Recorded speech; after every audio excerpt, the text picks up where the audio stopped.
Today we're going to be going through the fabrics in my stash and choosing the fabrics that I'll be using to make the rooster project that has been an ongoing quilt along for my patrons.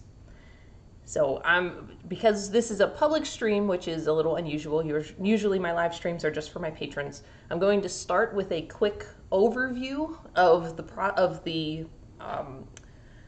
design, the rooster project that we've been working on, just so that those of you watching who are not members of Patreon will have an idea of what these colors we're picking today are used for. So let's switch over to Illustrator real quick. And I just want to show you this design. So our rooster, I drew one rooster and then showed how to make him either a colored or a white rooster. And I have printed out from here, we took all of these colors that you see along the top, all of these little squares. These are the colors that are used in the design. And those colors, since they're all used in the design, I know that each color, each square at the top needs to be one fabric. And so from here, from this full color template, I took those designs into another file and made my own color swatches. There is a guide on my website of how to make these swatches using Inkscape, which is a free vector design software. Because I use Illustrator for all of my design, this particular file that you're looking at is in Illustrator. But once I made these swatches, I printed them out, and then, let me go back to me, I cut them apart. So these are the paper swatches. And now these paper swatches are how I get my rooster's colors into the real world. It's how I get all of my quilt colors into the real world. And I know that if I match my fabrics to these swatches, that they'll work in the finished quilt design. And so we're going to be using these swatches today to pick fabrics from my stash. Okay, let me clean my area a little bit. Switch over to my top-down camera, and this is the view we're going to be using to pick fabrics. So I've duplicated the input. So on the left is the color, obviously, and on the right is the black and white. I normally use my own cell phone to check the world in black and white, and for those of you who have iPhones, this is how you would do that. So you just open up your regular camera app, and if you tap this button at the top, this little looks like an up arrow. If you tap that, more options will open down at the bottom, slide to the side, and then this one that looks kind of like 3 overlapping circles, if you tap that, we will get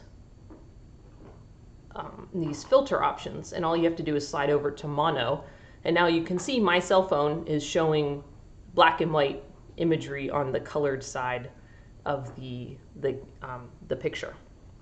This is what I usually do myself when picking fabrics. I don't have this elaborate camera setup that I need to, do the live stream today. But it would be very difficult for me to be sharing my cell phone camera with you all, and so this is how we're going to do it with the top-down camera instead. But it's going to work great. And I have an assistant helping me today. My husband is going to be the grunt. He's behind the camera. He just gave me a look. He's going to be, I can't lift things right now, so he's going to be lifting these. Each of my fabric bins weighs between 15 and 20 pounds. So he's going to be helping me by lifting them in and out of the screen. All right, I've got the green out, so we're going to start with the tail feathers. And actually, let's do a quick reminder of the rooster. These tail feathers look like this. So we're doing this tail feather, or these 3 fabrics that will make up the tail feather. Okay, I am probably, let's see, we only need these 3. So we've got tail 1, 2, and 3. And if you're new to my process, you don't know anything else about me, I refer to my fabrics in order by number. So a number 1 would be the lightest, that's the highlight color. Number 2 is the midtone, and then number 3 is the shadow. And so if you hear me say okay, I need a new number 1, or let's pick a number 2. That's what I'm referring to. It's the highlight, the midtone, or the shadow. And I've written that on here. I know it's kind of hard to see, but I've named these swatches tail 1, tail 2, and tail 3. And so our goal right now is to start picking out some fabrics. I want to pick some fabrics that match the highlight, or excuse me, I want to pick some fabrics that match the value and hue. So color and darkness or lightness of the swatch. That's my first goal. And then the second goal will be to make sure we have a smooth progression. But let's start with number 1. We're looking for a highlight. And this is going to be deceptive because this swatch looks a lot darker now that it's printed than it was when I designed it. And so we may need to go, like when I designed it, I was kind of thinking that I would end up with a fabric kind of like this. But there's just no way. That fabric is way too light for our purposes. And this bin actually has, this is one of my only 2 remaining unsorted bins. So it's a little bit of a mess compared to other bins you're gonna see today. But it doesn't have all of the blue greens in it because it is kind of unorganized. So I may need to have Alex get me the other bin. Oh, that one's actually not too bad. Not yet, Alex. Oh, poor guy. Okay, that one, all right, I'm gonna set this one aside. This is looking pretty good for our number 1. It's got some dark splotches in it, but overall, the general feel of this fabric is that it matches that swatch. So we're gonna set that aside as our tentative number 1. Okay, number 2. This is an old fabric I've had in here forever. And so those of you watching who are aeronauts and saw my video earlier this month about the types of fabrics that I usually keep on hand, this is one that has been in my bin since high school and I have never used it. And it's because it's green with a pink pattern. I can't use that. I'm never going to have a green that needs a pink fill. It doesn't fit with the swatch. The pink pattern makes it no longer fit with the swatch. So this one's actually permanently coming out of my bin. I will donate that one to somebody who will use it because it's been in there for 20 years. All right, this fabric is a maybe. It's pretty good, but it's got some yellow in it. And by the way, if you see some of these fabrics that you like or that you're like, no, Kestrel, don't use that one, put it in the chat. Let me know. You have the ability to communicate with me, and this project is for you all after all. And so if you see a fabric you like, you think it's making sense, or if you see one that you don't like, let me know. This is a maybe. It's got some yellow in it, which our tail feathers really don't, but the value is spot on, so we're gonna set that aside. These aren't really working. Alex, would you grab that other bin for me? Which one? It's the one right above it. And I'm gonna grab these 2. This one might make a good number 3. So I'll save these 2. And, oh, here. I should maybe take that one away first. Put it there. We can take that one. You gotta say hi to the people. Hi, people. When you're on camera. Hi, people.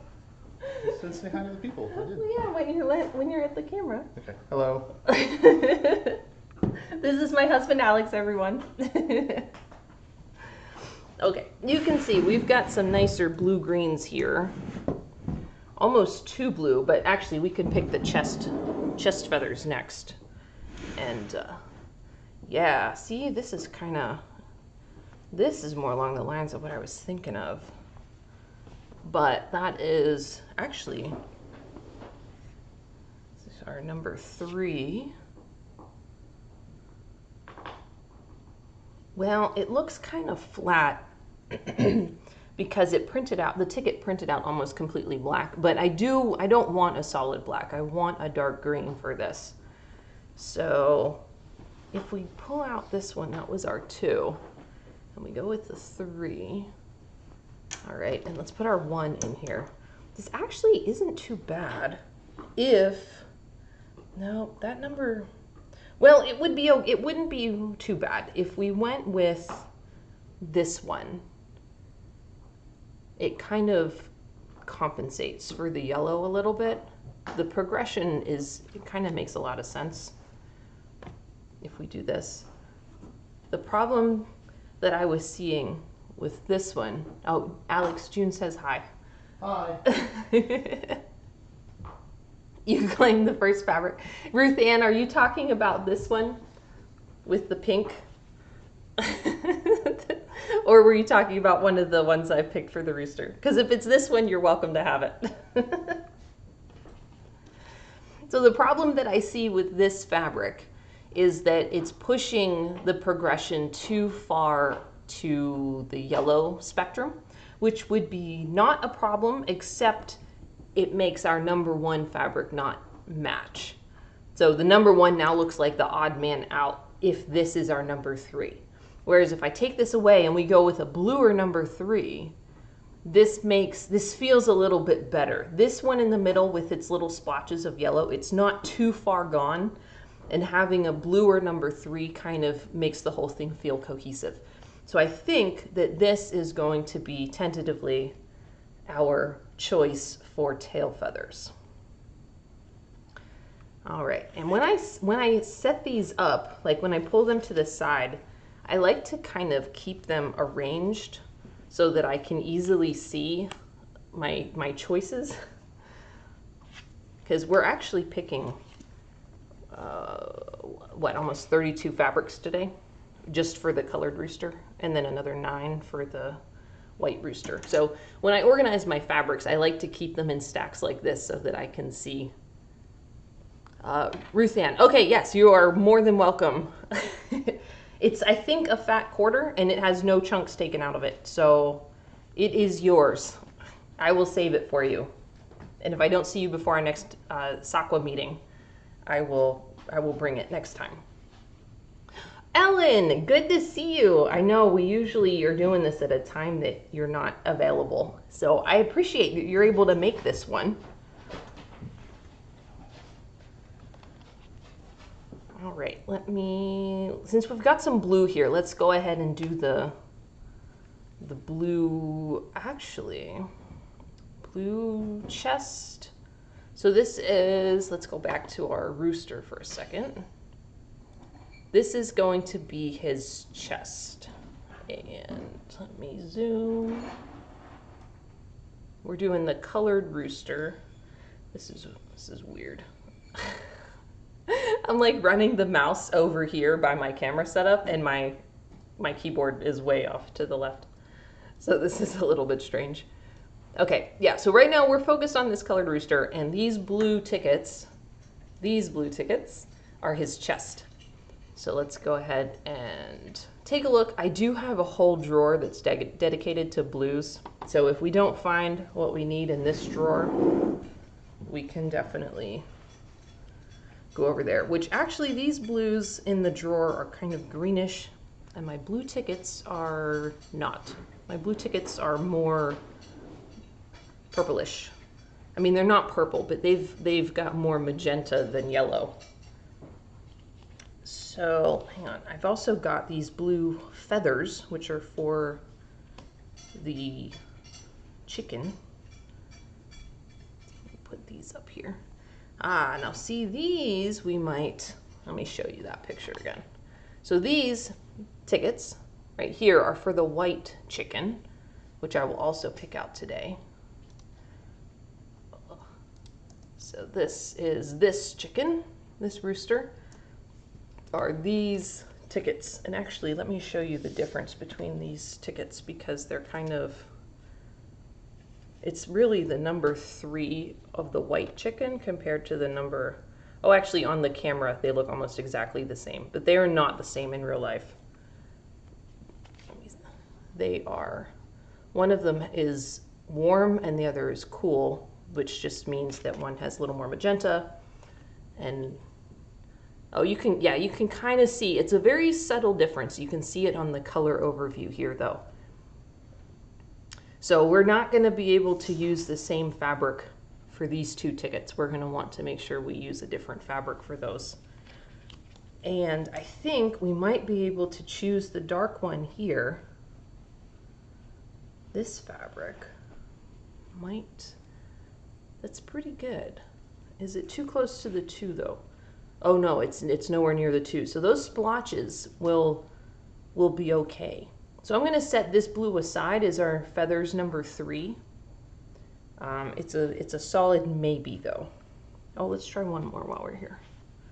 This one's pretty good too. Oh, see? Wow, this one, I might have dyed this one myself. I was going through a phase in college where I was experimenting. But, you know, I wasn't experimenting with drugs or anything. I was experimenting with dyeing my own fabric. Things got wild and crazy at the Ringling College of Art and Design.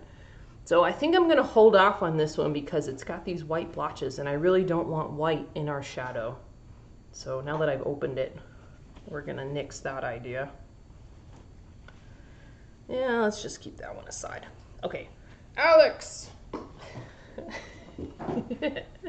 If you could put this back and then get out the blue bin. We'll do blues next.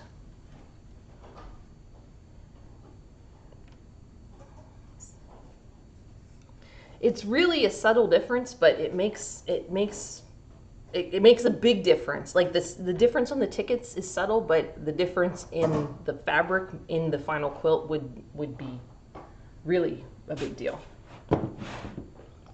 There you go. Thank you. All right, so let's go back to the chest feathers.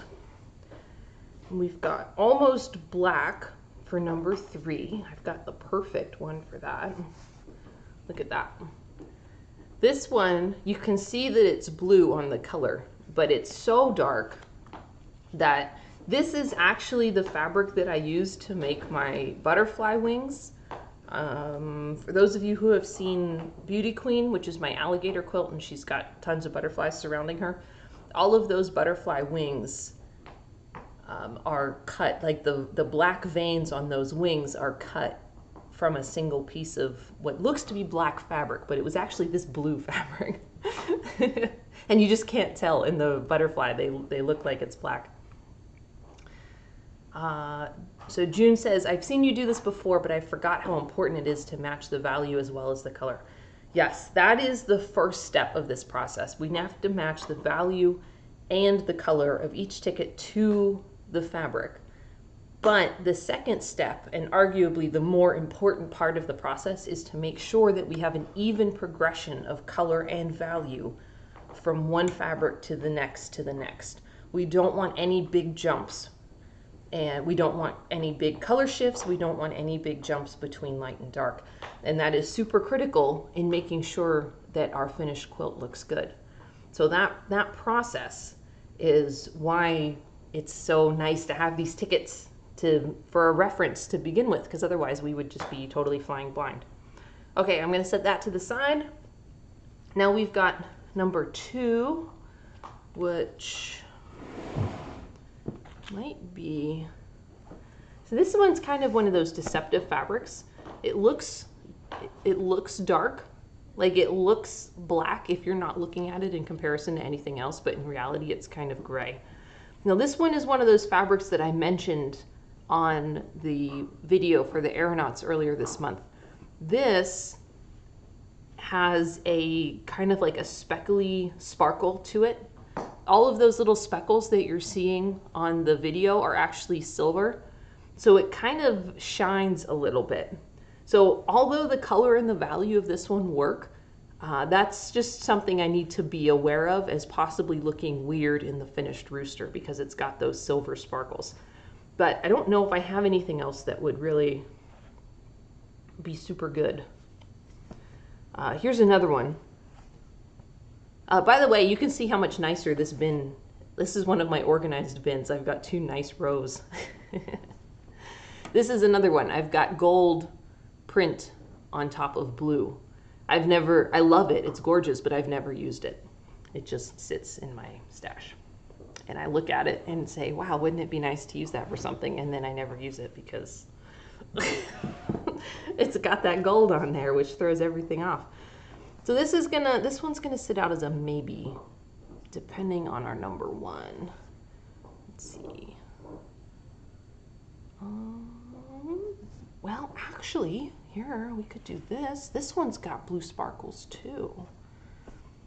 Oh, but see, this is what I was talking about. This is why we have to make sure our progression looks good, because look, these two fabrics match their tickets almost perfectly for color and value. And then look at the difference there. Look at how big of a jump that is compared to, hang on, let's move these to the side. We've got this one here. So look at how much more of a jump there is from the light to the middle compared to the middle to the dark. Like, this feels normal. This feels way too much. This would be far too stark of a difference if we were to go with this as our progression. And so here's why that number two, the second step of the process to check the progression, is so important, because the tickets, they're a great starting point, but they're not always going to be perfect for us. And that just has to do with us choosing fabrics digitally. You know, we're choosing our colors on a computer screen, which is emitting light at our faces. So we're choosing colors by using a device that's projecting light towards us. And then the printing process, each of these tickets is absorbing light. And so it's, at least I think that's the difference in going from the, the computer to having a physical, process, like a physical, real world comparison. So that's why having that rule of thumb about making sure the progression looks good is important. And all of that to say, we're going to need to get a new number two and maybe a new number one, because if we don't have sparkles on both of these, they may not work. So, Dale, hi. And you say, how are you compensating for the color mismatch between your monitor and what appears on the swatches? In other words, am I using a color managed workflow with an ICC profile for your printer? I do have an ICC profile for the printer. I do not know what it is off the top of my head. I installed the software that came with my Epson P600, and I believe that had some stuff in their default. But I also use a MacBook Pro, and Apple's screens are like already set up to have excellent color. So I trust the color that's on my laptop screen. Do you have anything to add to that, Alex? No. Okay, he's making faces at me over there. He's my computer guru, so he's my backup. If you want the ICC profile, it's basically the default one that's set up in Photoshop and Illustrator. I can provide it for you, but I don't have it right now, right this second. Let's see. That one's pretty good too. Let's go with, let's try this. This might not be enough. Whoa, no, that is, look at that. That looks so much darker, and it's really not. That's why you gotta check your values. Okay, so darker than that without getting weird. How's that? That's not too bad. Okay, now we're kind of fudging this all up. Kind of really pushing the limits here. I think if we go with that number 2, which I could see us doing that, we could either lighten up a little bit on the number 3. So just get a number 3 that has a little bit more of a pattern, so it's not quite, so it's still dark but not quite so stark. Something like this maybe, because see, that's still pretty dark, but it's not so flat the way this one is. So that's pretty good. And then maybe even something a little bit lighter for our highlight. And since this is going to be close to the viewer, it's okay if I grab something with really dominant texture. I mean, maybe not this. Circles on our rooster's chest might be kind of weird, but something like that. Shove that back in there. Or we could just, you know, go with Hoffman watercolor because that's a tried but true. Maybe a little bit too light. Well, that might do it. And there's no sparkles on this one, so even though it's got, what's that, kind of like a snowy pattern, there's no sparkles. Come on, autofocus.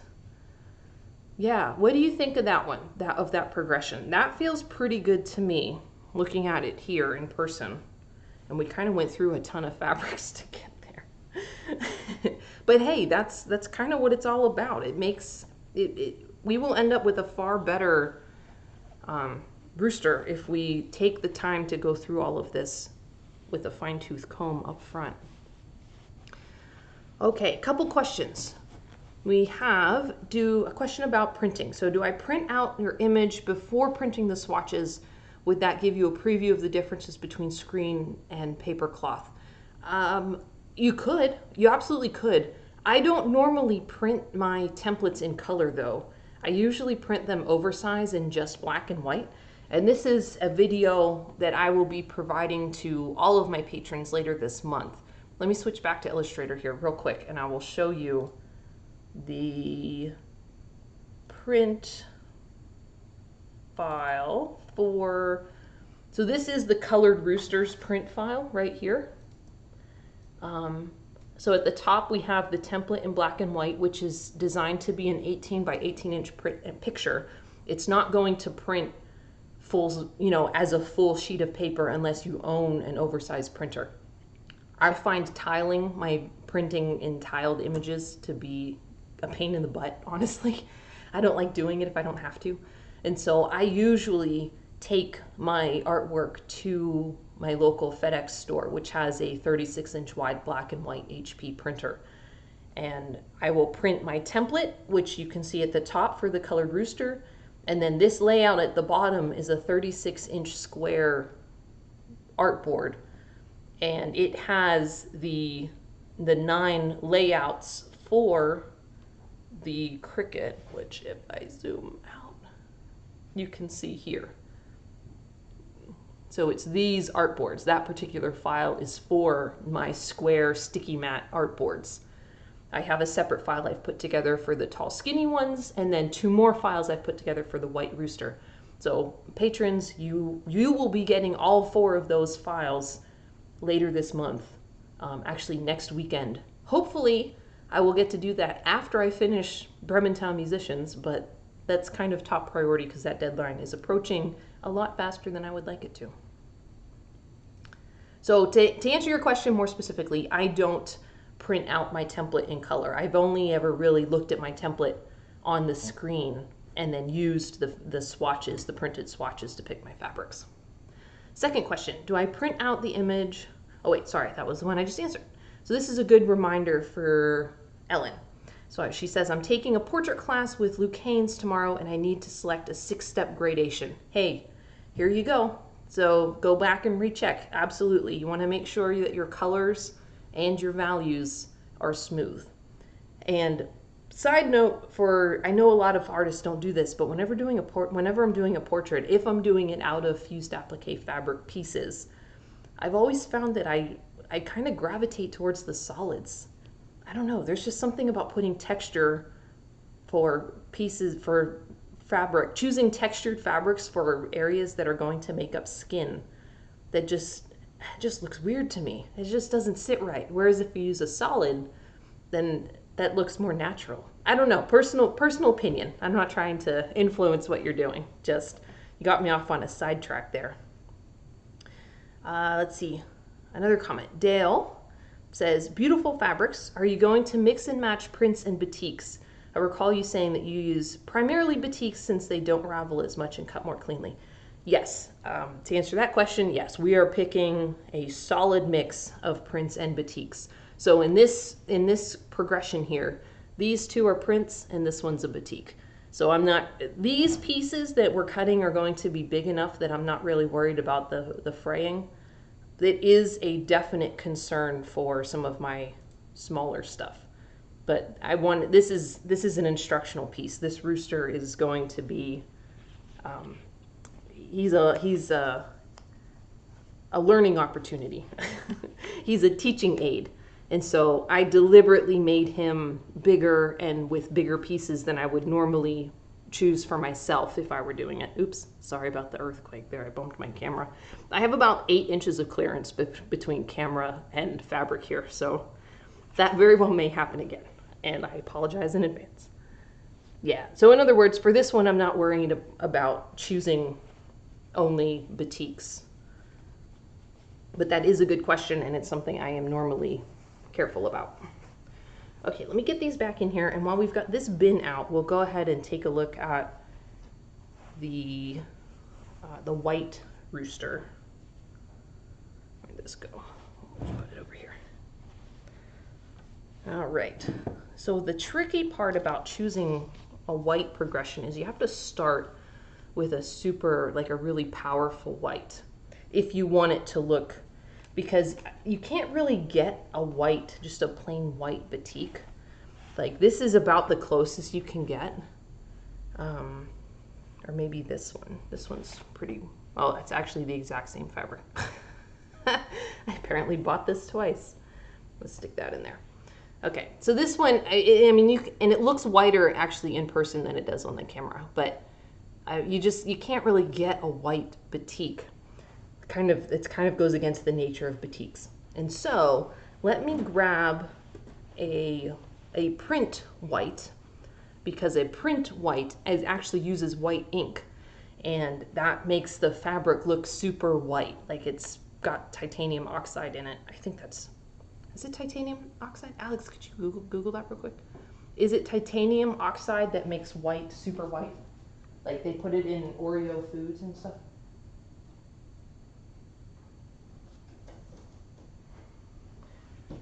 Got my Googler over there. Okay, yeah, now see this one's is looking a little bit yellow in the video. I'm not sure why, actually. That's interesting. I have 5K lights in my studio, which are daylight. Like that's 5K lights are the kind of light you're supposed to use for artwork. It looks like this, right? Titanium oxide? Yeah, if you didn't know, titanium oxide is the component that gets added to pretty much anything to make it look super white, including like the Oreo stuff, like the white stuff they put in the middle of Oreos. So you can eat it, it's in a lot of foods, but it's what makes white super duper white. And that, I would bet money, is what is in the print, the ink that's printed on white print fabrics. So all of that to say, if you want your white to be super duper white, you have to pretty much start with a print. You're kind of restricted in that way. So here's the white that I'm going to use as our number 1. And now we need a number 2. And the tricky part is going from that to a blue and not having it be too much.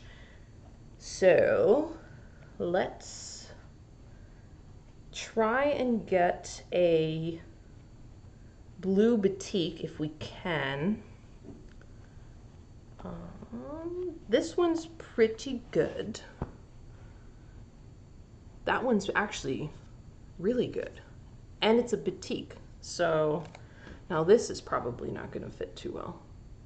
Yeah, this number 3, value-wise it's good, but it's a little bit too yellowy. It's not great. So let's see if we can grab a different number 3. Actually, this might be kind of exciting. Look at that. What do y'all think of this? The step, it's a little bit more of a step from the 3 to the 2 than it is from 2 to 1, but it's not awful. And honestly, the white kind of is throwing everything off because of how light it is, like how bright, super white it is. So I would be happy with this progression. If you think this looks good for you all, then we'll go with it.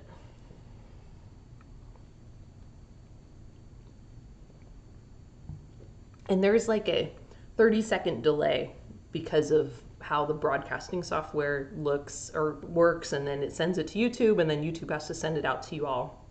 So while I'm going to organize this stuff a little bit while I'm waiting for you all to give me the go-ahead with those. If you like that progression, we're going to go with it.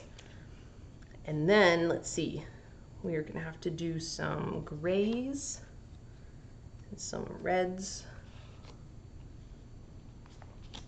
I'm kind of separating my groupings here to the side so I can visually see what colors and what drawers to have Alex get out for me.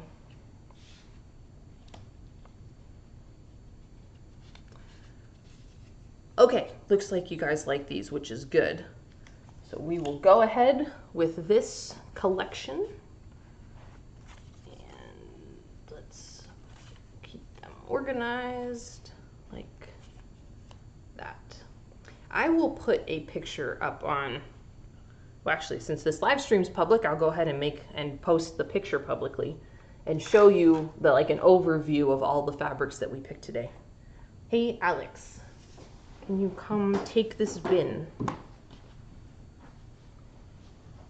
Do you need another one? And I do need another one. Let's get the reds out next. We might as well pick out some reds. Which one's yours? Reds, it's one of these two on the bottom there. And then there's a stack over there with more reds in it. Is that it? Okay. Pull it all the way out? Are they in the back? There are some dark ones there. Yeah, go ahead and pull that out. We'll start there. Question, do I have an opinion on using the white on white prints in your work? I'm not sure what you mean, actually, as far as using white on white prints, because the white that I just picked out is white print on white fabric.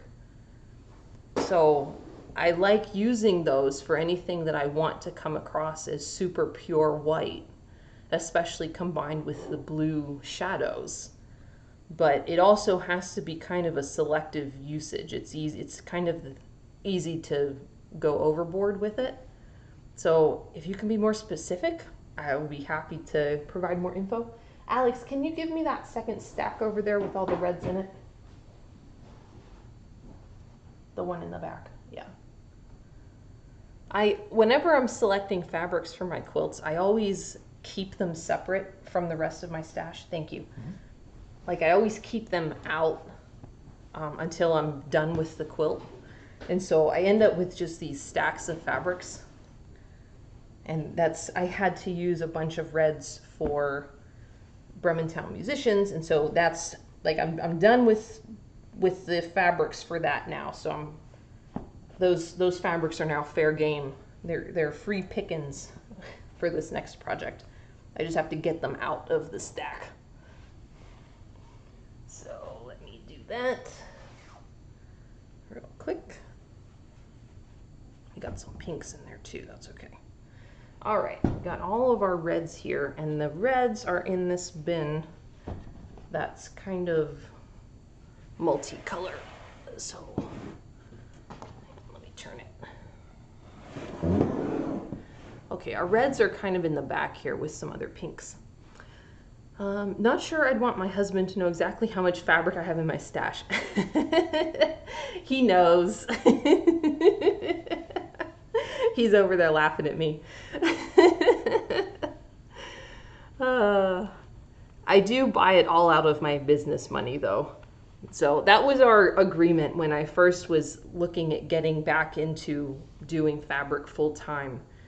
Our agreement was I just had to make the quilting pay for itself. So I have been able to do that.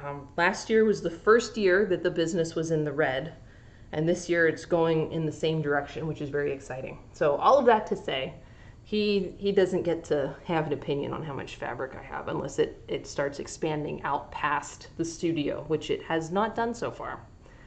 And I'm planning to keep it that way if I can. All right, so our rooster face is kind of detailed. Let's take a look at that again. This is so weird. Okay, let's go back to Illustrator and we're gonna just zoom in. The pieces are the same, it's just that they're slightly different colors based on the chicken.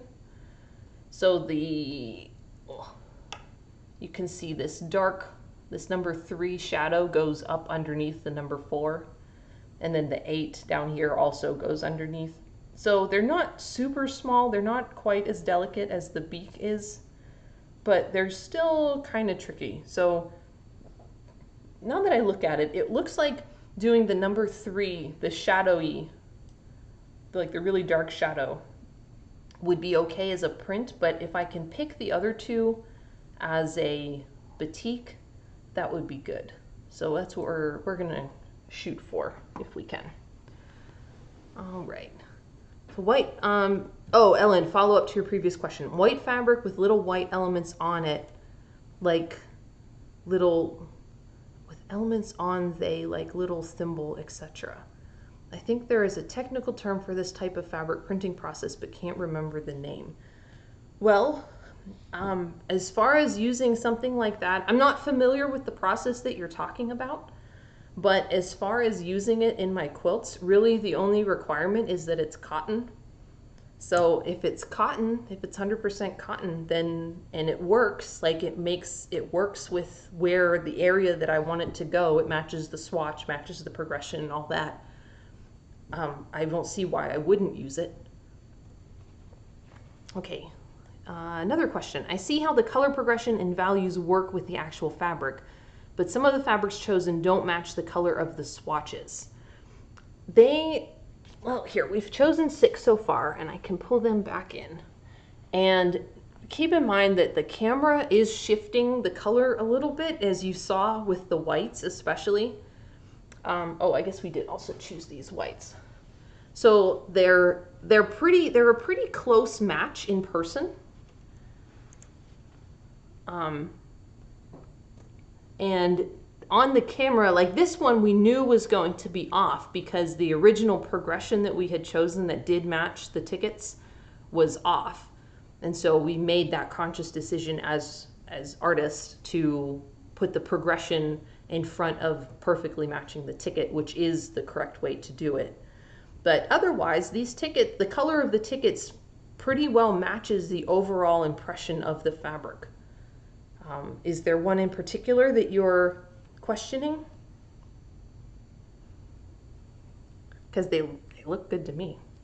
But I'm also seeing them in person. Like there is that limitation of doing this over the internet because you guys are limited to what my camera is looking at, and I'm just using standard webcams. It's not like I have a DSLR set up for this.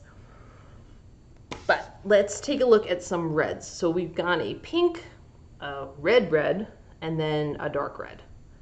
And our progression for the white rooster is darker overall than our progression for the colored rooster. So this is the colored rooster, and then this in my left hand is the white rooster. So we need 2 separate progressions of red. Now the tricky thing with red is that as you get lighter, it gets pink, and we don't really want like a super pink face. And we also need to be cognizant of the fact that a pattern like this probably isn't going to be great because it's going to be a lot bigger than the piece that we're cutting out of it. And so consequently, we would have a shape that like the pattern's just going to overpower the piece. Like half of the piece we're cutting out of it will be one color, and then the other half will be the other color because the pattern of the fabric is so big. So this one would not be a good choice for us. Whereas something like this is still a strong pattern, but the pattern's a lot smaller, and so it wouldn't overpower the size of the piece, if that makes sense. Chest 2, okay, let's pull that back up. Oh, chest 2, yeah, that's the one that we made a conscious decision about not matching the color of the ticket in favor of picking a new fabric that would be better progression. So in that respect, yes, you're absolutely correct, but there's a reason why we did that. So the goal is to match color and hue of the ticket first But then once all of your fabrics in a given progression have been chosen, to go back and check the progression to make sure that the colors and the values in that progression transition evenly. And if they don't, it's more important to pick a fabric that will fit the progression than to pick one that will fit the ticket. And so that's why that one doesn't match. All right, so we actually haven't picked a red yet, but these are some of the reds that I used in Brementown Musicians, and these are some really good reds. So I'm thinking face 1 for our white rooster might be the lobsters here. Let's see. Lobsters, yeah, that looks pretty darn good to me. So let's put that aside. Face 2. This be a good face 2. That's pretty good too. Actually, we might need to, no. Let's keep that aside.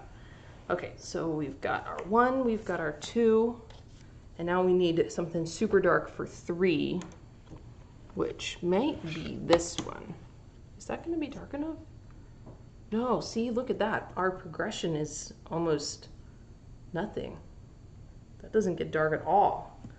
Okay, well, we could go purple-ish a little bit.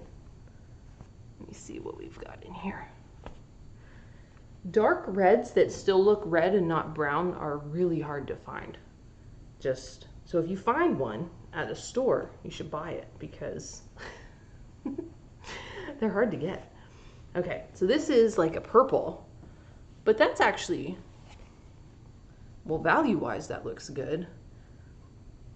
It's kind of, it's not great color progression-wise, but we're also, you know, kind of struggling here anyway because you can't get too much brighter red without getting pink. I would probably go with this myself. I know it's not perfect, but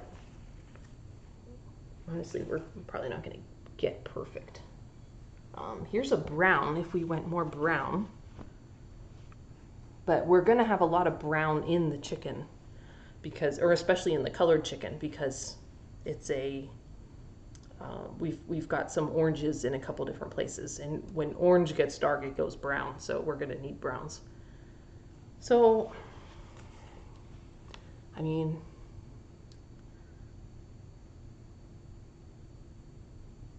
wow, it looks so different. It looks like there's so much more of a value jump than there actually is. There's almost no value jump. That's so crazy.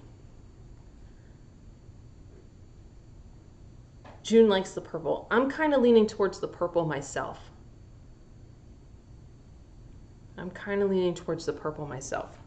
So let's save the brown for later. We will come back to brown. And I'm going to say that this will be our white chicken. Yeah, we'll go with the purple. The brown kind of flattened it. It was interesting. Now we could get a lighter number 1, but I mean, we're spot on with the ticket there. So I think we go with this. I think we go with this for the white chicken. So I'll set that aside. Now we got to do the light chicken, or the colored chicken. And this, did we look at this one for face number 1? That's pretty good. And it's got one of these patterns that isn't too big. So I think we do that. Let's at least start there. Okay, then we've got 2, which we could go, that's pretty good. And then, well, I've got this. This is almost the exact, actually this is the exact progression I used in Brementown Musicians. When you find something that works, you just keep it because you know it works.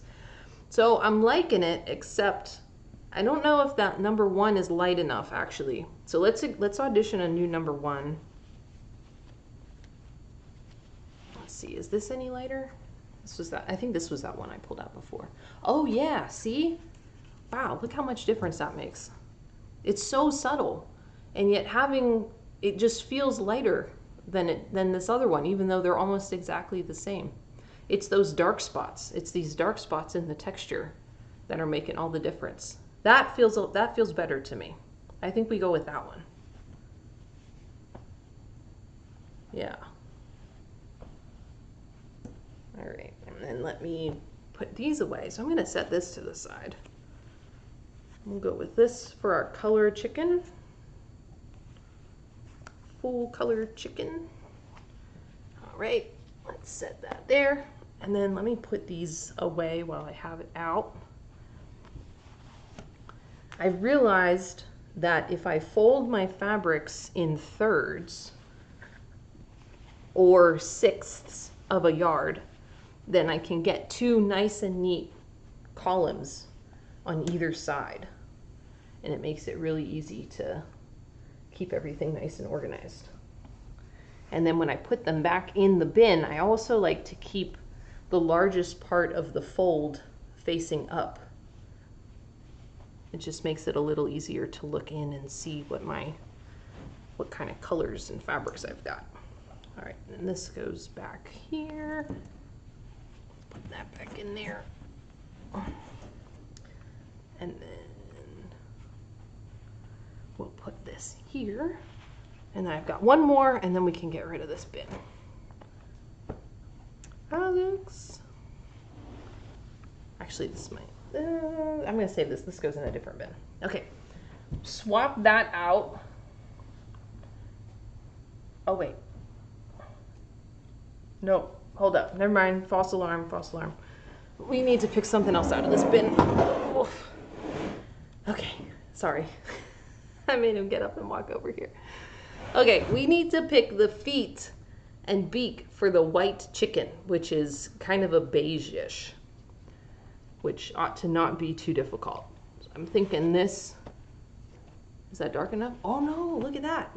See, this happens all the time. That's more that color, but it's kind of too pink now. All right, Alex, we might have you swap bins out after all, because the colors I thought we were gonna get out of here, we're not gonna be able to get out of here. We need something darker and less pink. So, okay, you take that and give me the gray drawer, which is the top one in that stack.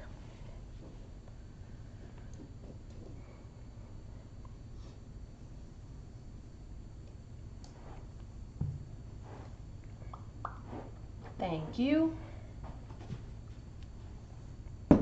Good. All right, these are my black, whites, and grays. So let's switch chickens. We'll do beak and feet for the other chicken, or for the colored chicken first. And we've got a light beak. Let me spin this around so you can see the grays. Question. So you keep those rejects to the side until you have everything together in case something doesn't work, or does it usually work with the first selection? I will only keep rejects to the side until I've picked the progression. And once I've chosen the progression, it's done. And then I know that it's going to work. So I don't keep the stuff that I've kept to the side so far is the one fabric, the green with the pink that you claimed that I'll save for you. I have two fabrics that go in different drawers. So I will put those away at the end of today if those drawers don't end up coming back out. But I haven't kept any other fabrics out besides the ones that we've chosen. Let's see. We could try this one. That's pretty good. That's a good number one. Although, okay, so these beaks are some of the smallest pieces in the whole thing. This pattern might be too much for the beak, so let's put that back, and we'll go with this flatter watercolor print or batik, because that still works pretty well. And the piece for the beak is going to be like as big as my pinky nail, so it's going to be pretty small. So a smoother texture Because if we ended up with this one and one of these little dark blobs was in the middle of the beak, it wouldn't look light colored anymore. So we're gonna keep that to the side. Okay, number 2.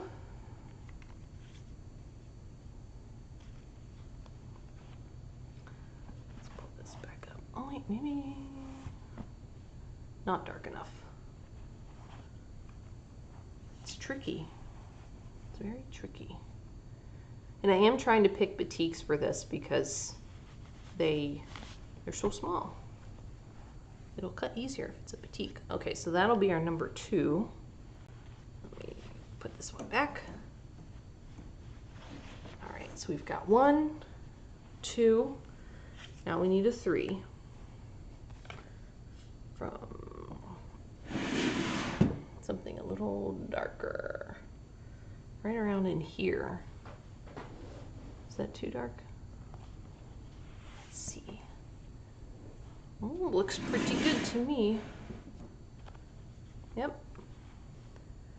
So sometimes, most of the time actually, as you've seen, the progression falls in place with choosing fabrics that match the tickets, but not always. So we've done 1, 2, 3, 4, 5. This is our 6th progression. And there's only been one that we've had to make a decision about not matching the ticket in favor of picking a better progression. So it's not common, but it definitely does happen. And if you're not paying attention to it, then that's something that's going to affect the finished quality of the artwork. All right, so that's gonna be beak and feet for the colored chicken. Do I have anything warm in here? Oh, I kind of do, a little bit. We might need to outsource. I don't think I'm gonna have anything quite that dark, but we can maybe get the 1 and the 2 out of here. So 1, once again, can be a batik. And it's not perfect, but it's not bad either. And it is a batik, which I like. See, the problem with this one is it's a print. It's a beige fabric with white snow printed on top of it. So it's nice, but because these pieces are going to be so small, I do kind of really want to pick batiks. So I think we might stick with that one. Oh wait, maybe this one will work instead. Honestly, it's kind of the same. Print is a little bit big for what it is, but I'm kind of limited on what batiks specifically I have in this color range. So we might be stuck. I'm gonna keep this one. So here, Ruth Ann, I'm gonna keep this one out and just set it to the side because I need to try it out with a different bin, a different fabric bin. Alex. And if I don't use it, it'll go back in the drawer once we pick this progression. Get the one that's just below this one, I think.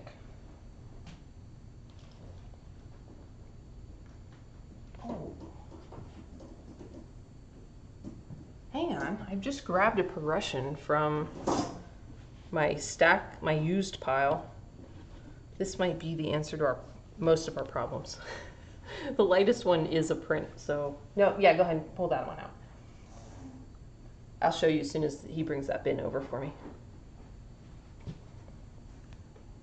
Okay. So this is the progression that I used for the stones in Bremerton Musicians. And it's kind of almost perfect for our beak, our beak and our feet. The only catch is that this lightest one is a print. So we might just deal with it. I might just deal with it because it's really good. 1, 2, and 3. So on the screen, it does look like this ticket is a little bit more mauve than what it's showing up on the camera. Like, it looks like this ticket has noticeably more magenta in it than the fabric underneath. In real life, the difference is not that bad. And like I said, I already know that this progression looks good together because I've just used it on Bremertown Musicians. So I think that I'm going to go with this for the beak, and I'm just going to be really careful about this print fabric. It won't be insurmountable. It's just something that I'll have to be aware of. But the Mod Podge and the fusible will keep it mostly from fraying. Oh, good. Thank you for tuning in.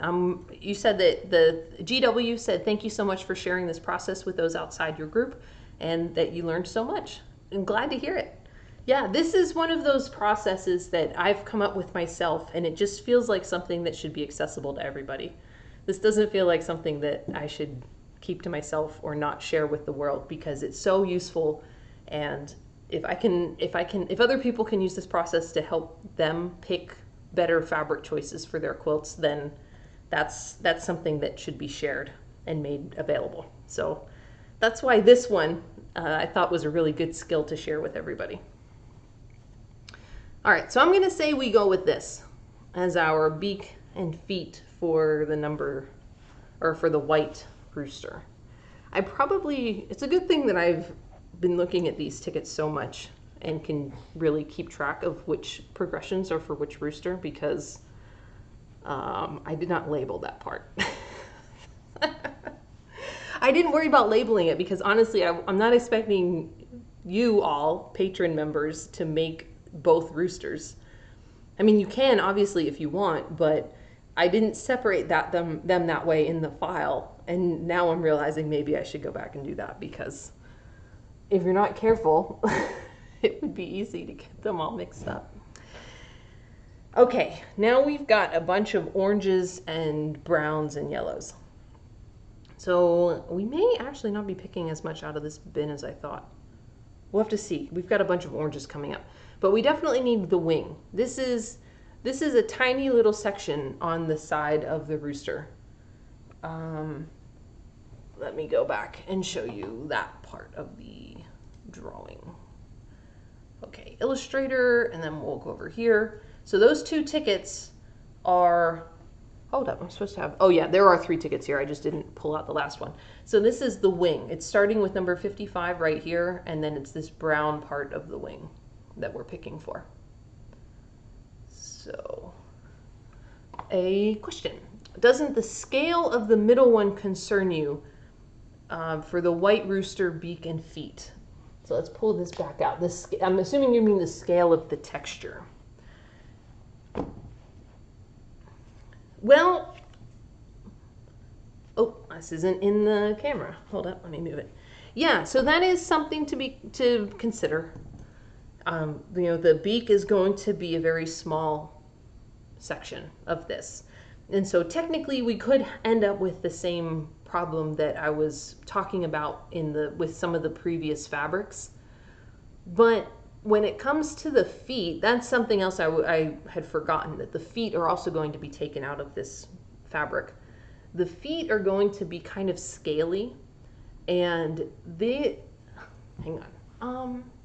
I want to bring Bremertown Musicians over here to show you this part of it. Hang on one second. I got to just step off camera.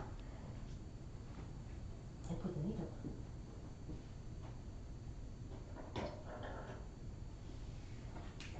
I'm going to hand this back to you in a minute. Oh yeah, thanks.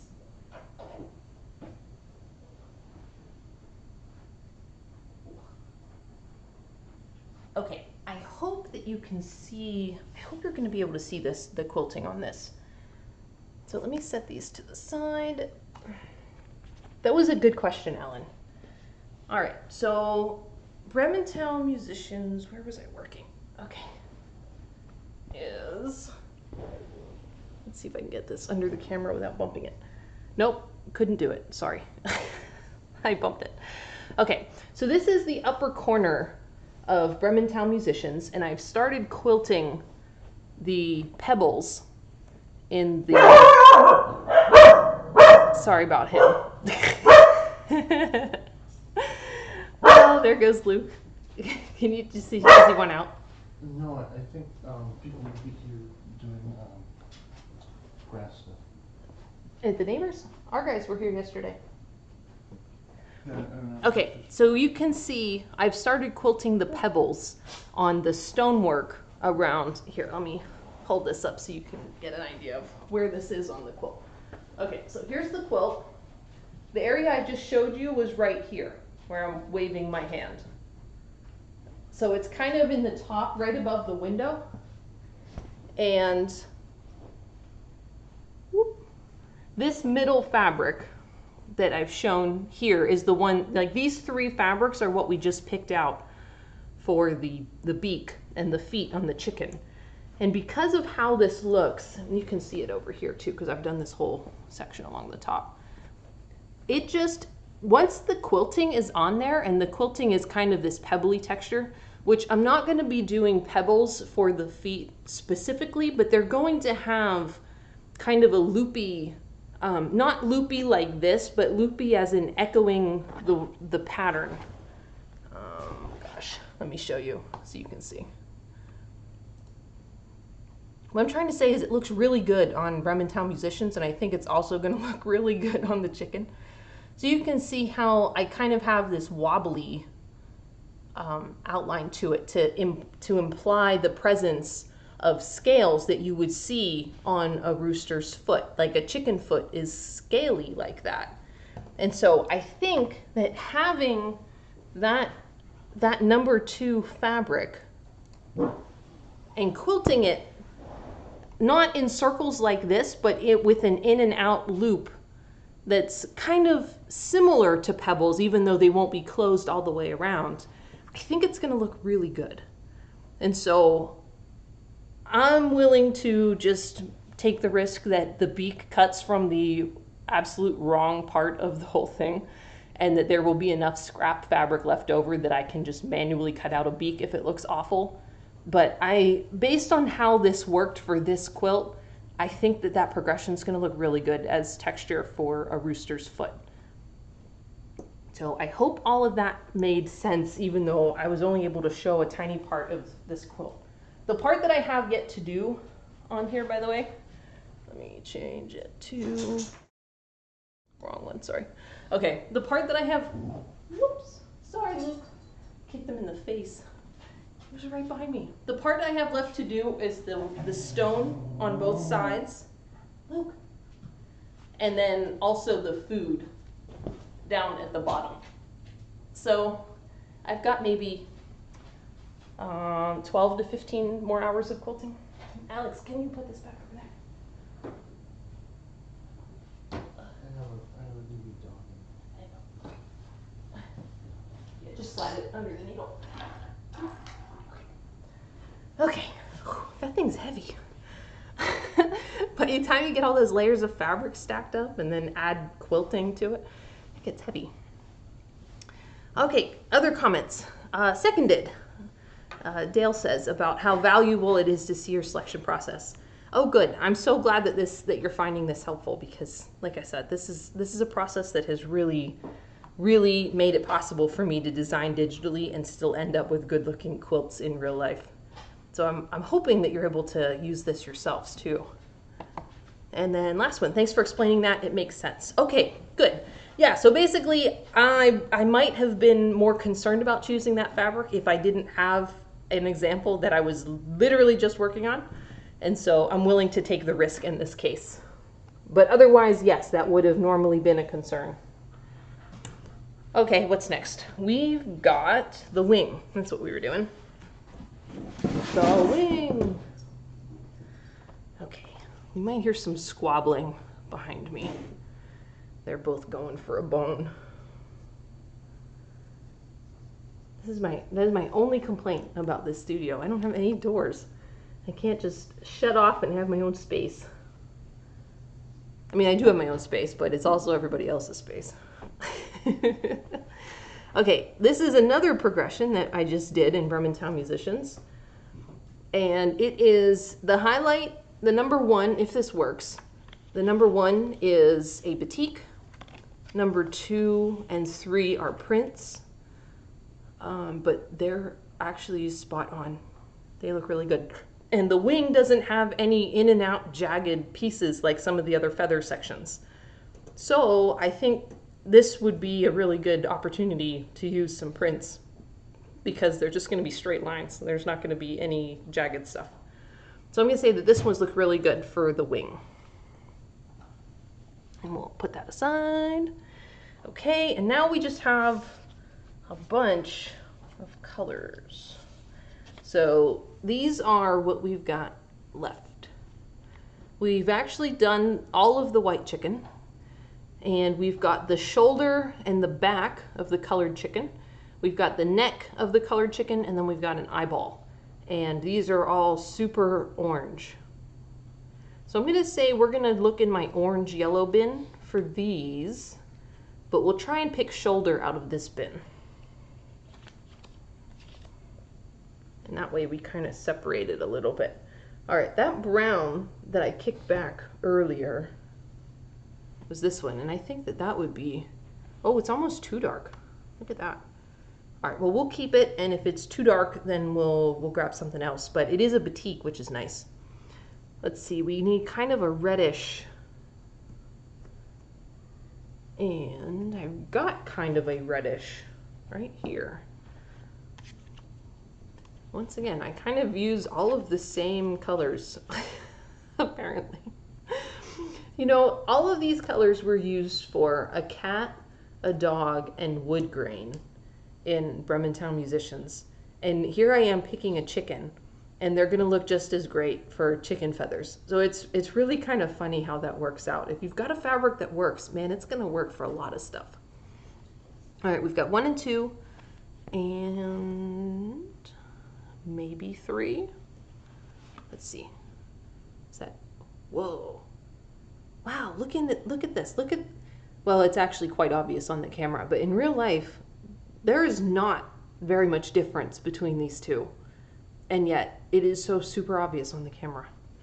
Okay, put that back. Well, if that was too dark, how about this one? This one's good. That's a nice strong pattern. Oh yeah, and the ticket kind of works too. So, how's this feel? Wow, not great highlight wise. Okay, so choice here. The tickets are both, for the number 1 ticket and the number 2 ticket, are both pretty close to the fabrics. But if we keep that number 3, we need to change something up because there's not enough progression between the 3. Color-wise, I think they look good, but value-wise, these are basically the same, and then this one's super dark. So let's see. We can keep the 1, or I can get a lighter number 1, or we can try and get a darker number 2. Let's see. Is this about the same? Oh, that's got some light blotches in it.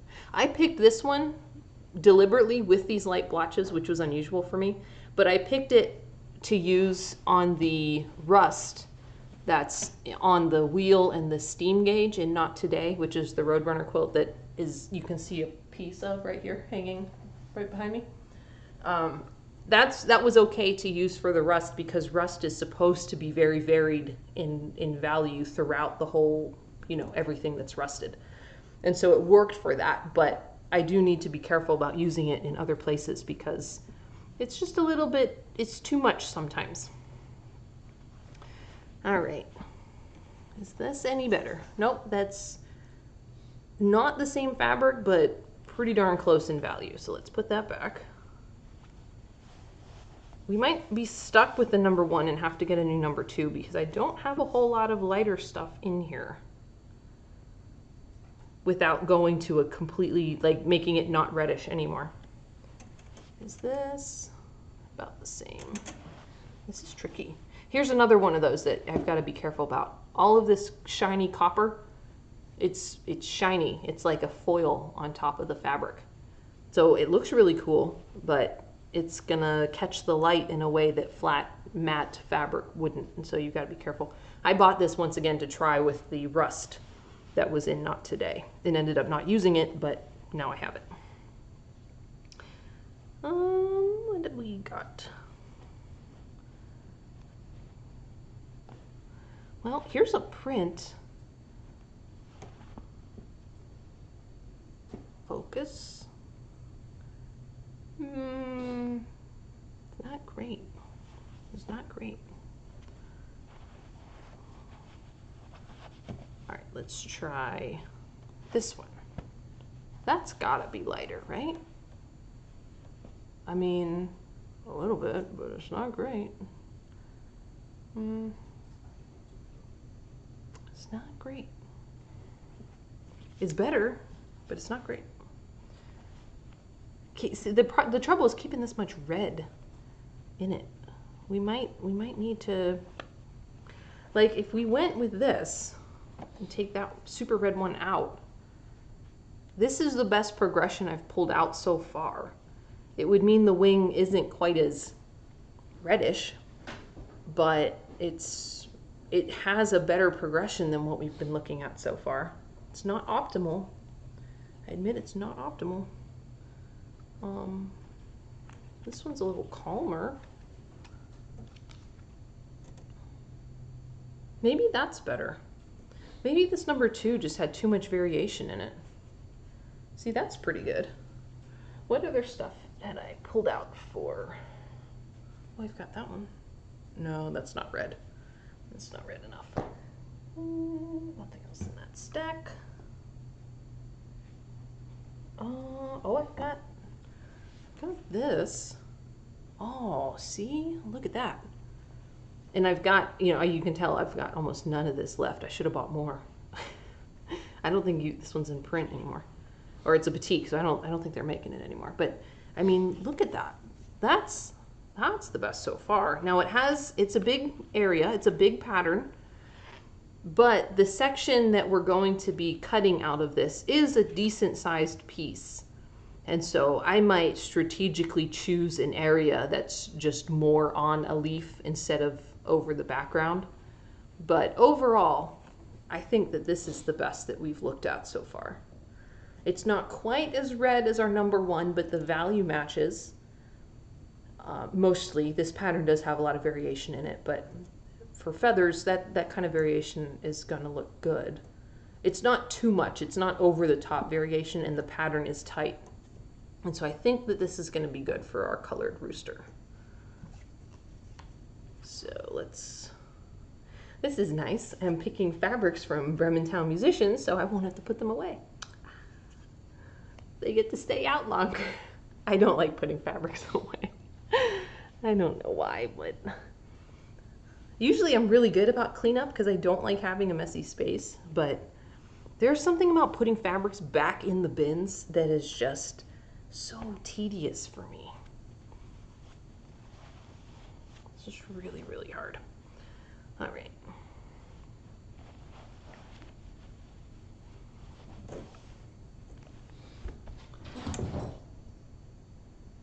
He probably has a bone down there, Alex.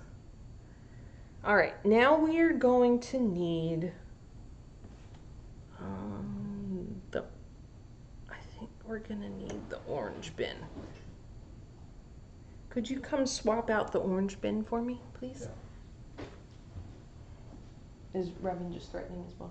Yeah, that's exactly what you could give Revan one of the those brown prime bones. Okay. Sorry, we're having to manage the dogs along with the fabric chores. Revan, my older dog, is notorious for stealing Luke, my younger dog's bin, bottom. Or stealing his bin, for stealing his bone. And so he's now very protective of his bone anytime he sees Revan. Thanks. Okay. So Revan's now getting his own bone and will hopefully not be threatening Luke's bone anymore. All right. So we've got more reds, but this is a different drawer than what we looked in before. And we have a lot of yellows and oranges to pick out. So let's start with this neck. Let me turn this around. Gosh. Okay. Let's start with this neck. We need a yellow going to orange. Whew. That's going to be tricky. All right, and we need like a light yellow, not a dark yellow, which value-wise, well, let's try this because, yeah? Oh yeah, look at that. That is a yellow if I've ever seen one. Let's go with that. That's looking pretty good. Okay, yellow. And now kind of an orangey orange, a yellowy orange. Maybe this one? Question? Wow, our progression is like non-existent. Although, I mean, it's pretty minimal to begin with. It's really more about going orange than going dark, isn't it?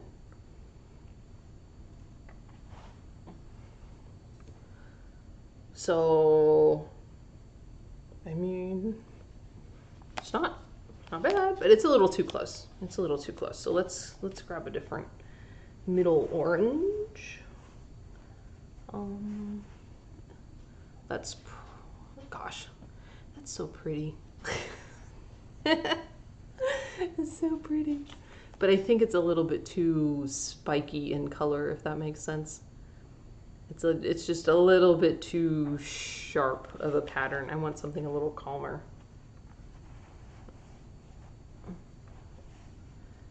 So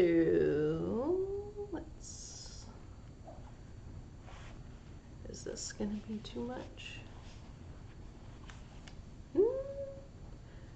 I mean, it's not quite yellow enough for the ticket, but the progression is the best we've looked at.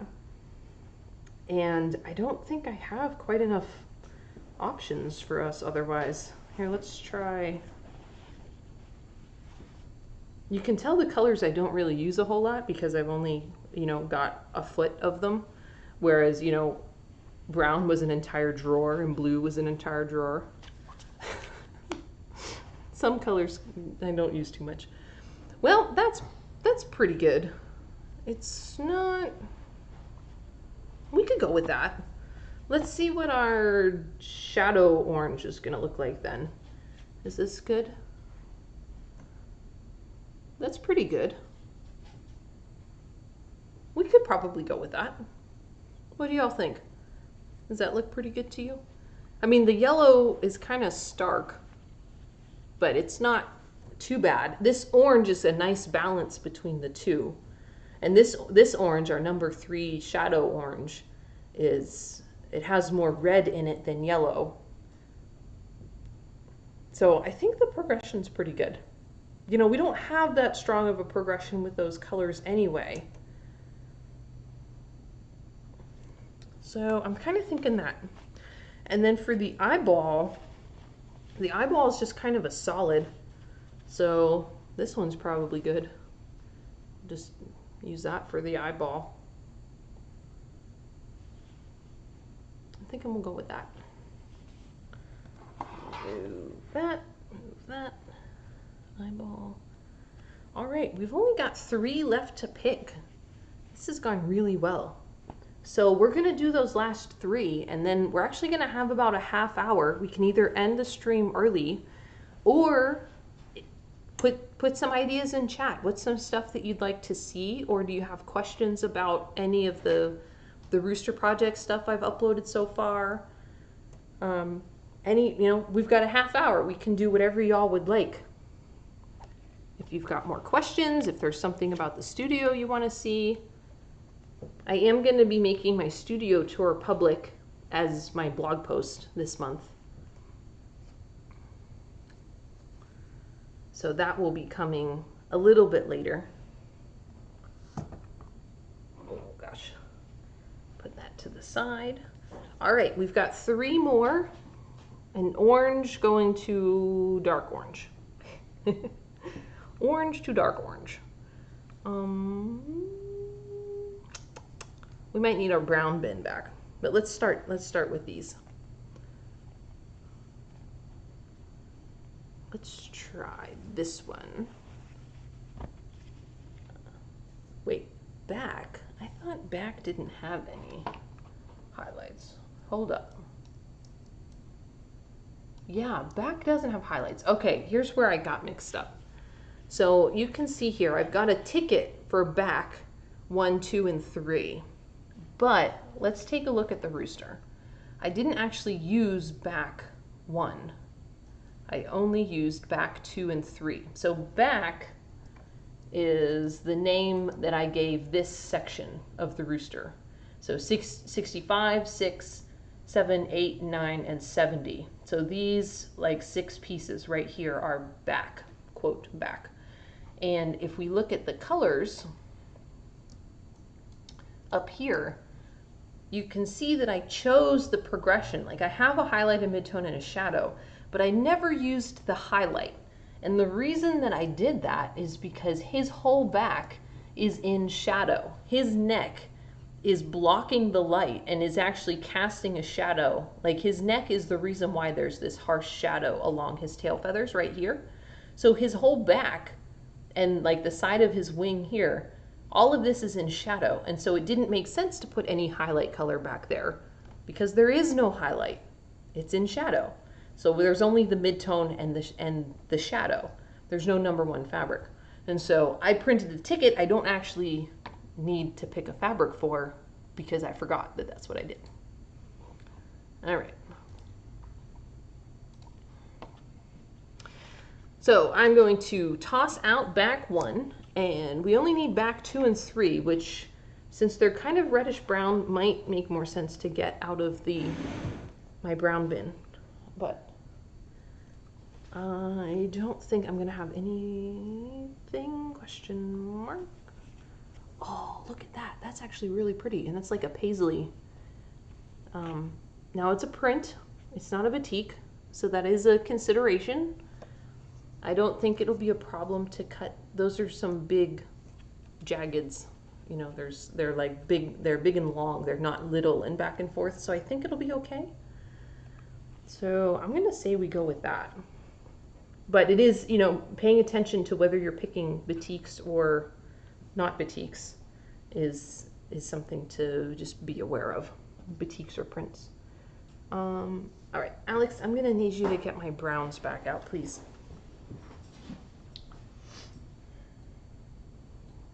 The drama because Luke thinks I'm going after his bone. Yeah, he's being super protective. It's like, everybody's going to get the bone.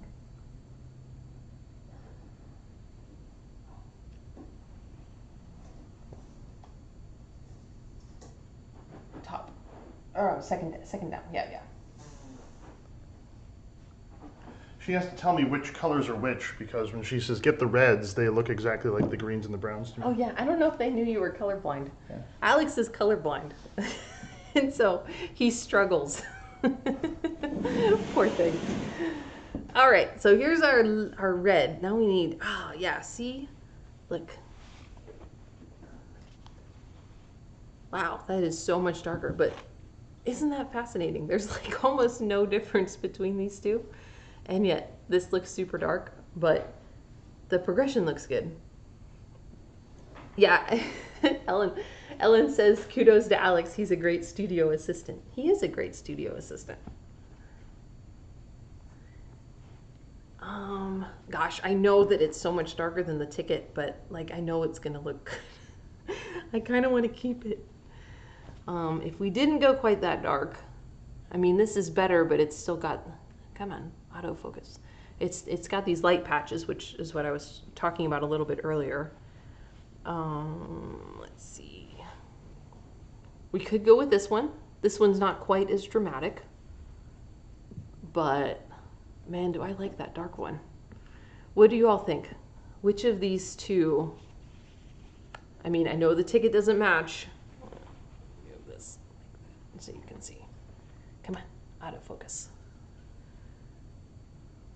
What do you think? Should we go with the darker one or should we go with the lighter brown for the number 3? Like, which of these two fabrics do you think?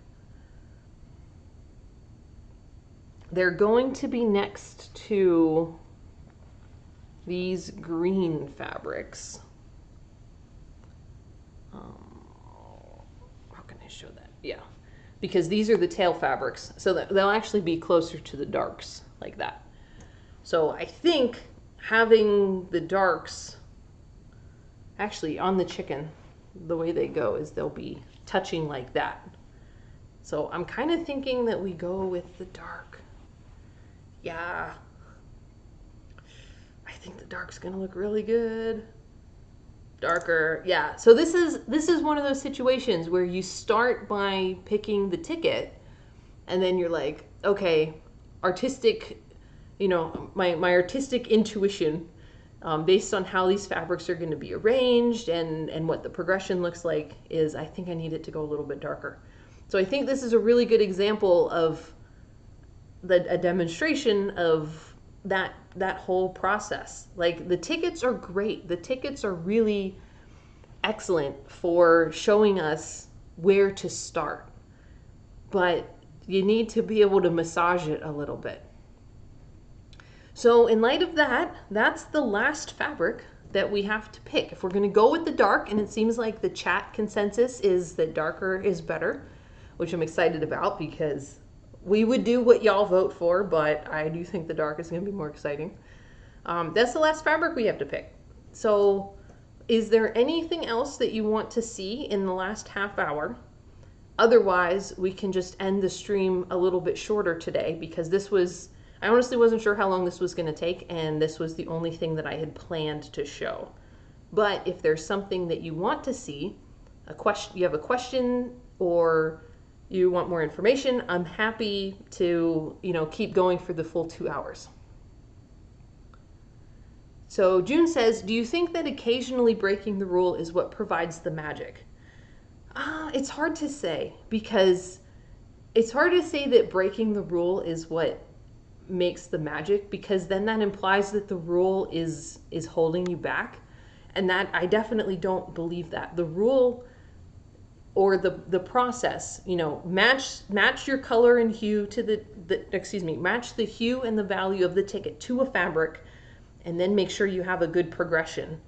I mean, it's really solid. It really works. And even this, it wouldn't be bad, but I just think it's going to be better with, I thought my husband was going to sneeze, but he caught it. He didn't make any sound at all. So, this progression wouldn't be bad.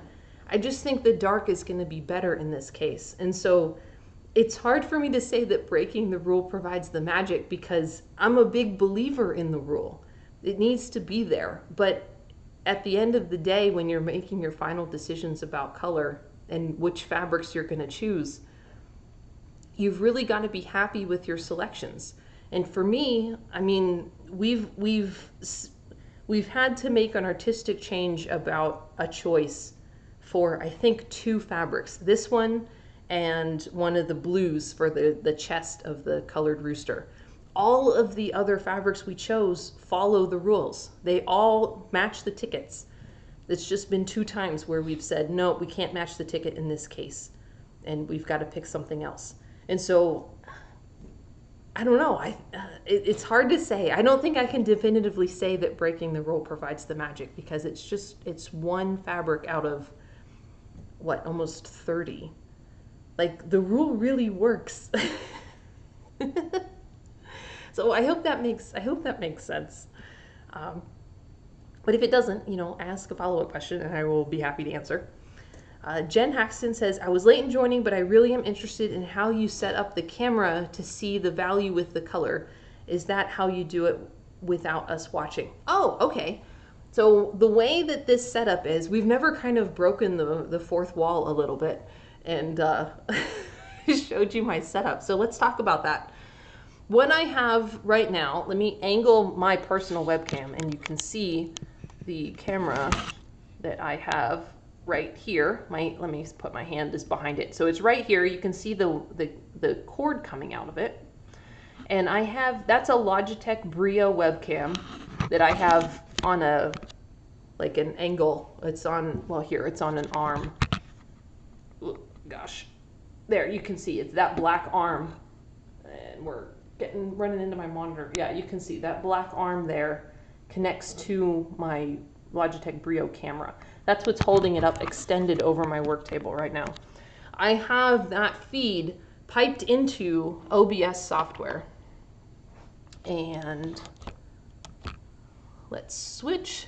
This is going to be trippy for you guys. Are you ready? Look at this. Picture in picture.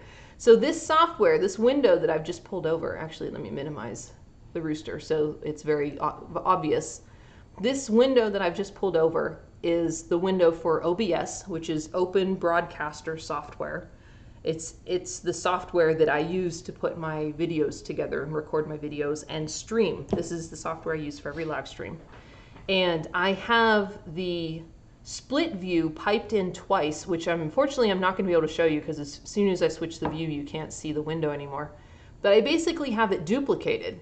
I have that feed from that camera duplicated in OBS, and I've simply provided or applied a filter to one of those views to make it, to remove the color. I've just removed the saturation from one camera view.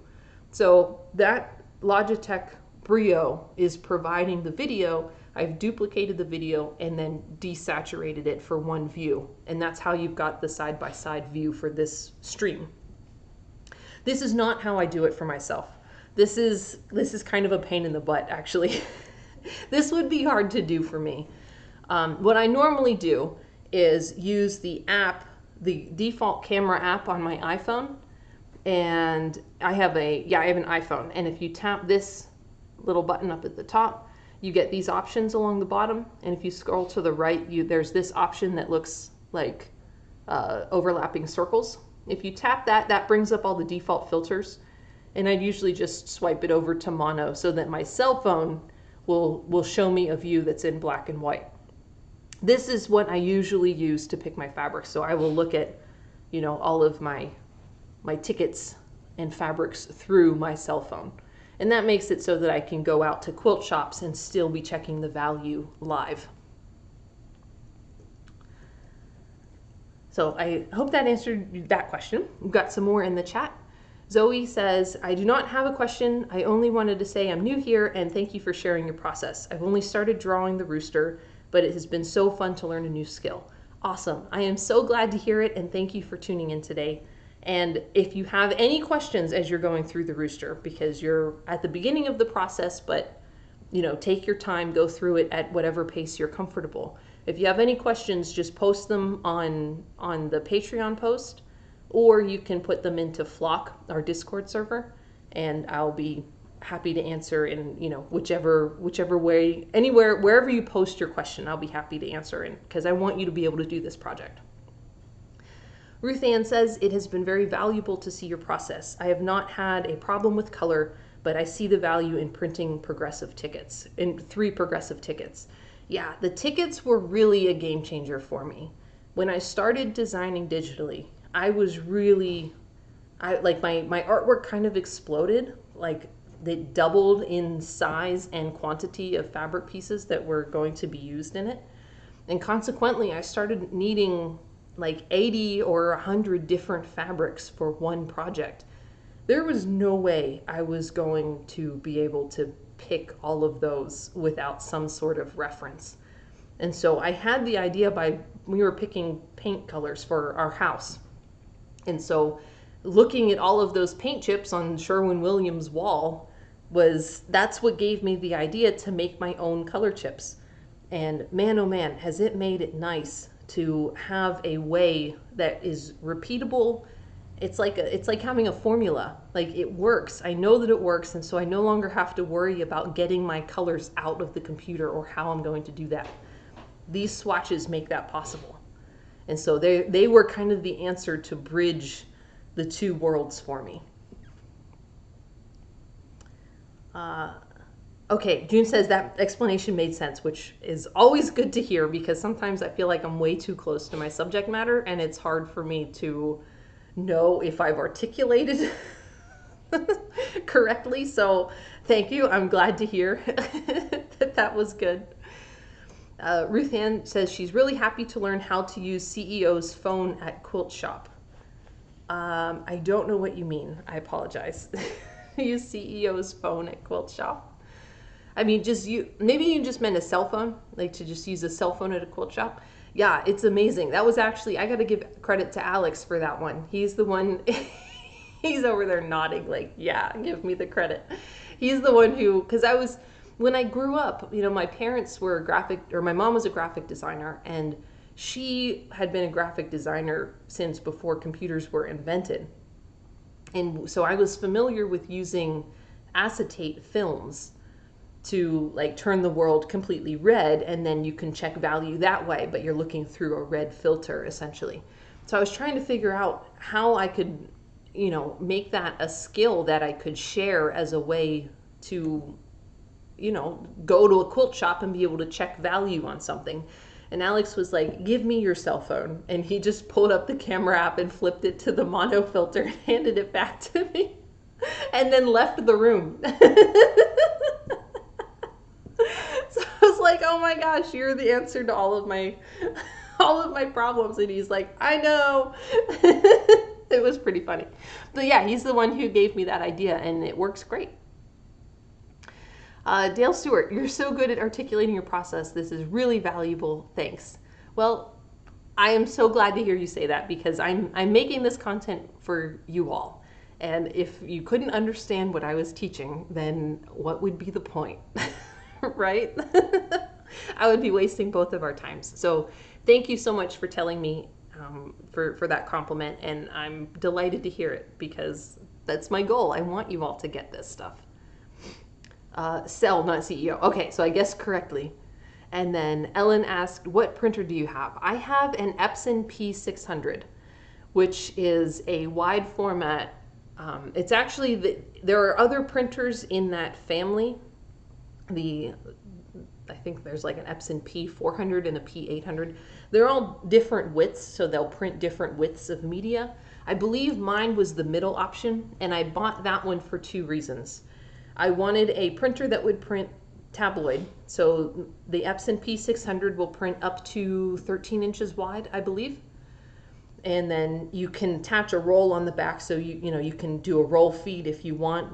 I've never tried that myself. I've never had a need for it, but I have printed like 13-inch by 3-foot long pieces of fabric before. And then the second reason that I bought that particular printer is because of the ink it uses. It uses ultrachrome ink, which is, at the time I bought it, I haven't researched this in a couple of years, but at the time I purchased it, it had the best light fast rating of any inks available for like home printing. And I, at the time, wanted to experiment with printing my own artwork on fabric. I did experiment with that, and I'm actually going to do a video for Patreon for the aeronauts, possibly in July or August at this point. I forget exactly, but that will be coming. And long story short, with the printing, I've decided that I don't really like doing it myself.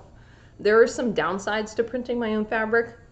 The two biggest ones are I am restricted to 13 inches of width. And the things I usually want to print are skies. So like this sky behind the Roadrunner comes down to here. This is like a 2-foot tall sky. If I were printing that myself, I would have had to do it in at least 2 sections.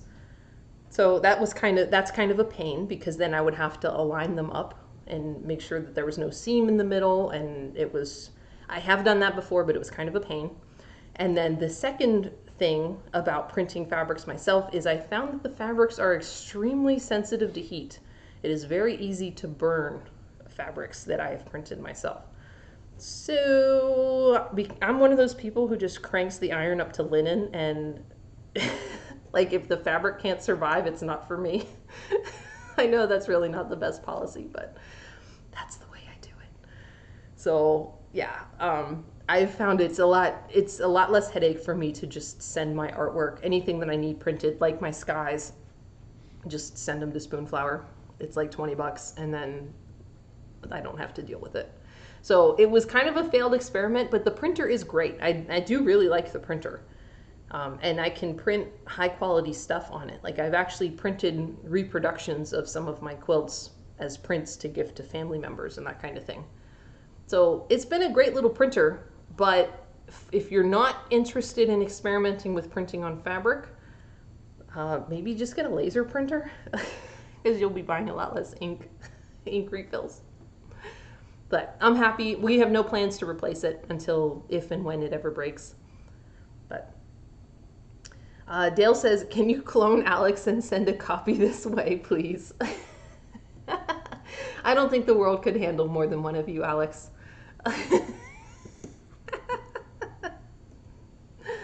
Oh, he's a good sport. He's a really good sport. He's been doing a great job taking care of me after I was in the hospital last month. So it's been, I'll tell you what, I kind of feel like I've been cooped up because there's so much I can't do right now. And he's always telling me to take it easy or else my head's going to pop off, which is a little bit of an exaggeration, but not too much of an exaggeration.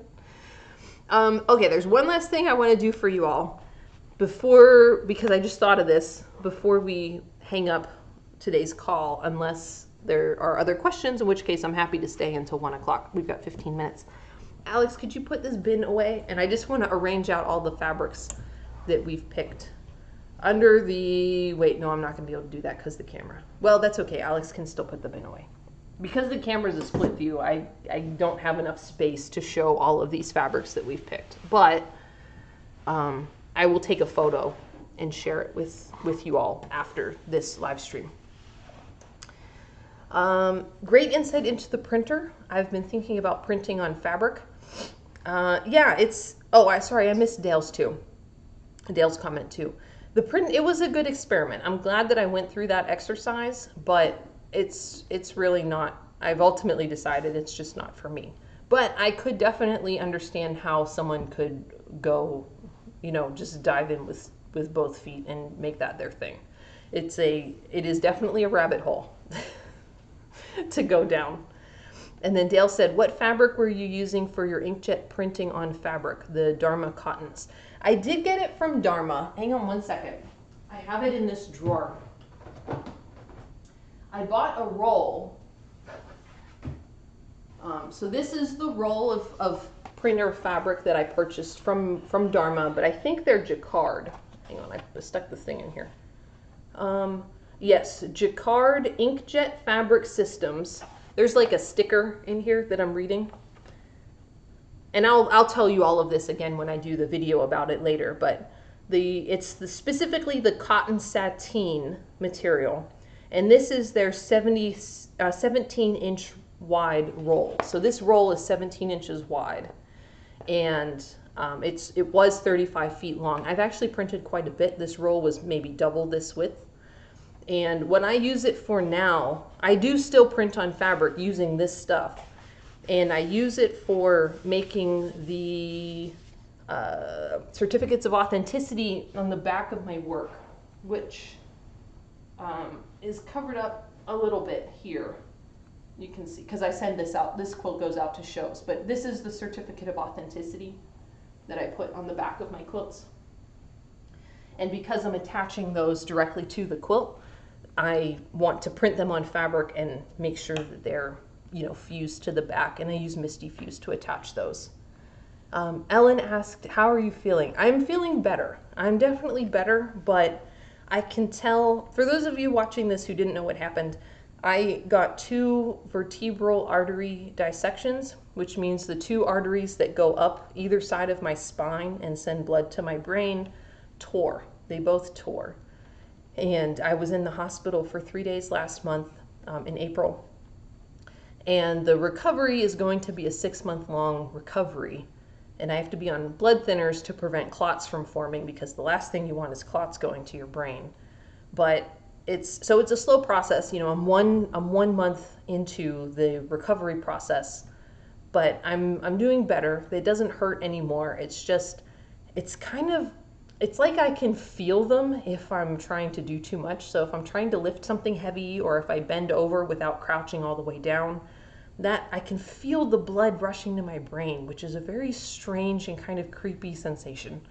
So I'm trying to stay vertical as much as possible. Or if I'm going down, like if I have to get down, I crouch down. I'm trying not to lift heavy stuff. I'm not driving yet because I can't quite turn my head I don't have my full range of motion back. It is what it is, but like I said, at least doesn't hurt anymore, which I'm very happy about. And yeah, I will make a full recovery. It's just going to be slow, and I'm a very impatient person. So Alex is nodding. Dale said, or yes, Dale says, yes, Jacquard is the manufacturer and Dharma distributes them. Yeah. You are experimenting with the sateen as we speak. Yes, the sateen, the reason I went with the sateen is because that's the fabric that I order from Spoonflower. And it's like the thickest fabric that I can get. I'm very concerned about show through, which the topic of show through might be something, might be a video topic for Patreon at some point. But that's something that I discovered with my very first quilt portrait that I made, which was actually the link quilt. I realized that if I did not back up my printed portraits, then I was going to be able to see through them to whatever was behind them in the quilt, which is usually whatever's in the background. So the sateen is not perfect, but it does the best job. I still need to provide a background, like a second layer of interfacing or muslin, something like that, to prevent the show through. But the sateen it's the heaviest weight fabric that I was able to get at the time. And so it's kind of the best option that I would recommend going with if what you're printing is going to go into a quilt. And now if you want to print, they have tons of different types of fabric. Like you can get sheers, you can get velvets, you name it, you can pretty much get it. They have so many different types of fabric. So if you want to branch out and experiment, then you can definitely do that. It's just that for quilting, specifically for my purposes, the sateen was the best option for me. We are almost at time. It is 2:51. And I apologize, I'm not going to be able to show you an above view of all of the fabrics we picked today, but that's because I have the camera set up for the dual view, and it's going to be super zoomed in. So I will just have to post one on social media and to the Patreon group of all the fabrics we picked today. But the roadmap for these videos, the Rooster project is for the Mechanist tier. The roadmap for the Mechanist tier is this month. We did the color swatches video, how to make color swatches in Illustrator, and now this live stream was picking the fabric. Next month we'll be cutting the fabric. The month after that, which will be July, we will be assembling the fabric, and then I'm going to give you all the option of having me do a video about finishing. So we can do a video about quilting it, or we can move on to the next project. And I'm going to leave that up to you, to my mechanists and aero naval architects to vote on. But that's the roadmap for the next few months for this project, where this is going to go. Those of you who have tuned in from social media, or if you saw this from Sakwa or we're in Flock and you're not a regular Patreon member, I will have this rooster finished later in the summer, at which point I'll post pictures of it then. So I apologize, you're gonna have to wait a few months to see how these fabrics come together into a actual bird, but I will share that publicly when that time comes. Last couple questions. We have a wonderful demo. Thank you. You're so welcome. Thanks for joining today, Jen. And then last but not least, June says, thanks for another great session. Hope you and Alex enjoy the rest of your weekend. Thank you so much. I wish the same for you all. I hope you all enjoy the rest of your weekend.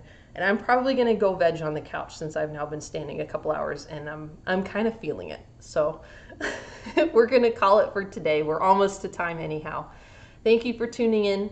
I hope you enjoyed this as much as I did. This was a lot of fun, especially with how many of you tuned in to watch. It's always fun to have more interaction. And so I will say adieu for now, and I will catch you next time. Bye-bye.